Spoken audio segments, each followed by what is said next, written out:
Hey guys, Will Scully here with AudioSavings.com. It's NAMM 2014. We're having a good time. We're in the Mackie booth hanging out with Brendan, and we've got a new drop on the mixers. We've got the VLZ 4s that just came out.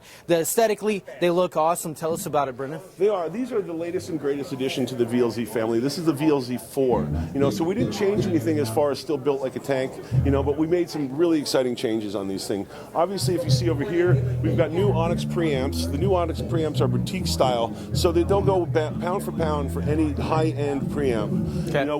Another thing when you look at it here is you've got high contrast knobs and tactile faders, which makes it really easy to navigate in low light. Absolutely, yeah. You don't have to, bend down and look over to see, what's really going on with the mixer, what you're hitting. You've got, everything's color mapped and almost in neon colors too. Yeah, it is. It was very important when we did the research on these to find colors that are easy to locate and easy to navigate in the dark. And again, this thing hasn't changed. When things aren't broke, don't fix it. It's still an all-steel wraparound chassis that Greg Mackie started over 25 years ago with the CR family. Okay, yep. Terrific. Now, and then we've got Onyx preamps. I mean, help me out. Is that a new thing? I know that your old interfaces used to run the Onyx technology, and then now on the mixers, is that new between the VLZ 3s and 4s? Yeah, the VLZ 2 and VLZ 3 and VLZ 4. We have the XDR 2s on the VLZ 3. Okay. The Onyx preamps are new on this, so you've got even more high headroom and low noise. You've got greater channel separation. Yeah. And it's just all around better sounding board. Yeah, absolutely. And I've personally used these Onyx in the studio. I mean, they're great preamps. They're clean.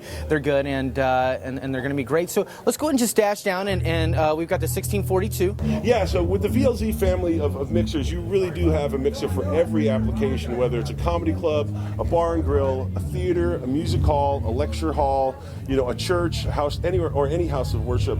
We've got a mixer that fits your application. You've got the 402 for desktop use, an 802 for maybe a small band or garage practice place, the 1202 maybe for a little bit situation there. You can go to a 1402, which gives you maybe a small house of worship.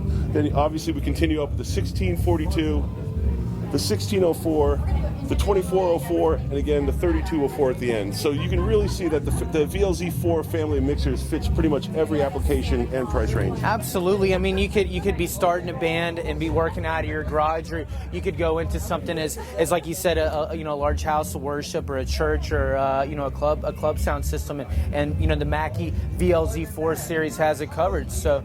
Yeah, I mean, you're looking at even broadcast, production AV, stuff like that. Everything, okay. Everything fits in the category, especially with the new pre's. Terrific, out in the field, doing your podcast, you name it. So cool stuff. Brendan, thank you so much, man, for the tour around the VLZ family. And I'm Will Scully with AudioSavings.com. Thanks for tuning in, and we'll see you soon. Go Hawks.